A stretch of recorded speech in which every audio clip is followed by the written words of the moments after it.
Hello there, welcome back to part 3 of dice throws. We will be doing a bottom-up, a DP approach to solve this problem. I'm going to tell you what I mean by that by bringing up a little picture here. And this is what I drew up, and this is how we will be solving this problem.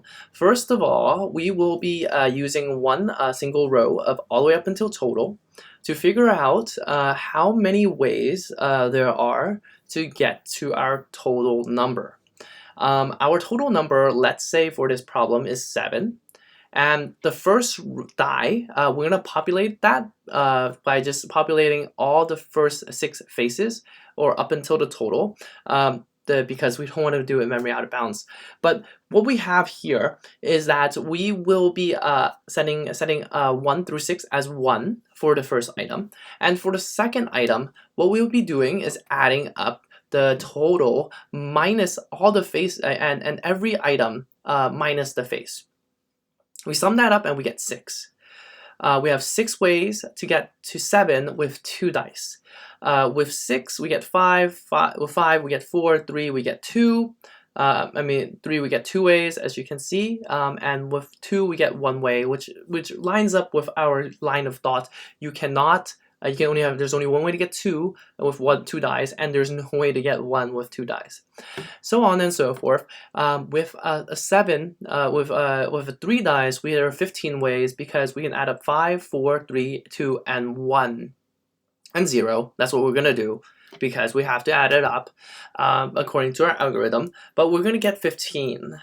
And so on and so forth. We add these up. And the next row, and the next row, and so on and so forth. We will be adding these up until it's no longer possible for us to get 7 with 7 dice. Well, there's one way to get 7 with 7 dice, all ones, but with 8 dice it's impossible. Okay, so I think that's the intuition here. That's how we're gonna build the solution up.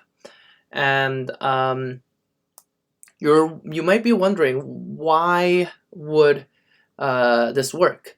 The intuition is, well, there's 6 ways. There's 6 different dies that we can add to the 6 previous dies, and we can get, and if they can get those ways, we can get our, and we just add those 6 together, and we can get our current ways. And that's the intuition here. So let's code this up. So dp equals the 0 times the total plus 1, because we need we're going to use the 1, and we're going to skip the 0, so we need the total of 7 plus 1 to get a total of 7 index, rather than missing that final index and mapping for it, which is not friendly. So we're going to go for populating the first row now, and that's going to be just the 1 through 6, or the total, because we don't want to do that memory out of bounds. Once that is done, we can now go for I in range of n minus 1. And that is, n minus 1 is going to be number of items. Let's say 2, we have 1 more to go, because we have done the first row already.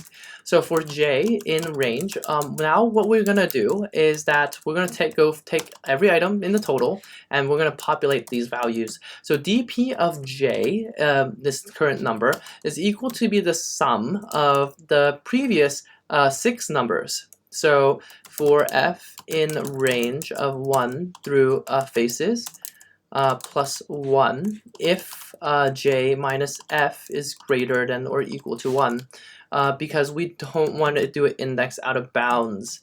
So it's dp of the previous 6 items. And that is the sum of all our items. Did we do this properly? Because I don't feel like it, because we didn't do the list comprehension properly. We did not have the brackets. Okay, so once that is done, we can simply return. There's so much going on in this simple piece line of code, and we modulate the 10 to the 9th power plus 7. And that is how we solve this problem. Let's run it. Oh, we have an error. Looks like we have an issue with the... Aha, I see. So what we have an issue is that we need to total this up before we set the create the array. And that's all, 57%. This is the end of the dice throw series. If you have any questions, please comment below. If you enjoyed the video, like and subscribe.